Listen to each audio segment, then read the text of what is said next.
Eyo guys, samahan niyo ako, magluluto ako ng aking dinner for today's video. Ganyan lang naman ang mukha ng naghihiwa ng sibuyas. Pinaka-hate ko talaga sa pagluluto ay ang maghiwa ng sibuyas. Hiwain ko na lahat kahit ano, wag lang sibuyas, pero kailangan talaga to sa akin lulutuin. So guys, nagluluto ako ngayon ng beef invento. Kasi may natira akong beef sa rep. Napakatagal na niya and kailangan ko na siyang lutuin. Kaso ang problema, hindi ko alam kung anong luto ang lulutuin ko sa kanya. Nung nagluluto na kasi ako, hindi ako nakapag-search dito sa TikTok kung anong recipe ba ang dapat kong lutuin. Kasi usually pag nagluluto ako is diretso TikTok agad ako at naghahanap ako ng mga food recipe.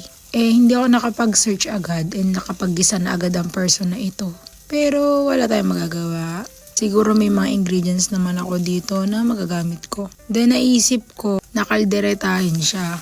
Kaso naisip ko, wala nga pala akong carrots. Then ubos na yung patatas ko. So anong gagawin ko dito? Ginisa ko na siya. Ngayon nag-iisip na ako, anong luto ko dito?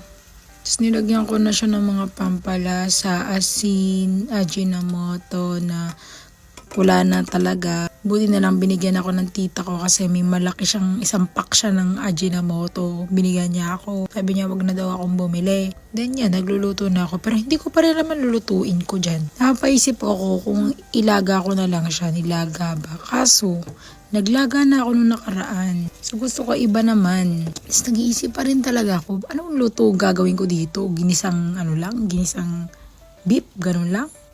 Then naalala ko, meron nga pala akong panggawa ng gravy. So, ang ginawa ko is, nagawa ko nung panggawa ko ng gravy. Like, itutunawin mo lang naman yun sa tubig, then ilalagay mo siya dyan. So, nagmukha na tuloy siyang kare. Pero lasang gravy po yan. So, yan. Tapos, naglagay din ako ng milk. Hindi ko alam, parang gusto kong i-achieve yung mushroom beef garlic pepper steak ng Jollibee. Kaso, syempre, mema lang ako niyan kasi yan lang yung mga ingredients ko dito sa apartment. Hindi pa ulit tayo nakakabili ng mga chumiryo natin eh. So, yan. Feeling ko okay na to. Feel ko lang na okay na siya.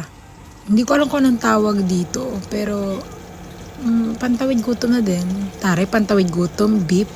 So, unang subo, I think, kailangan pa 2 subo para malasahan pa.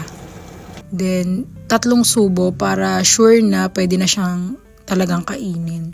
Like, okay guys, nakaluto tayo, pantawid gutom program.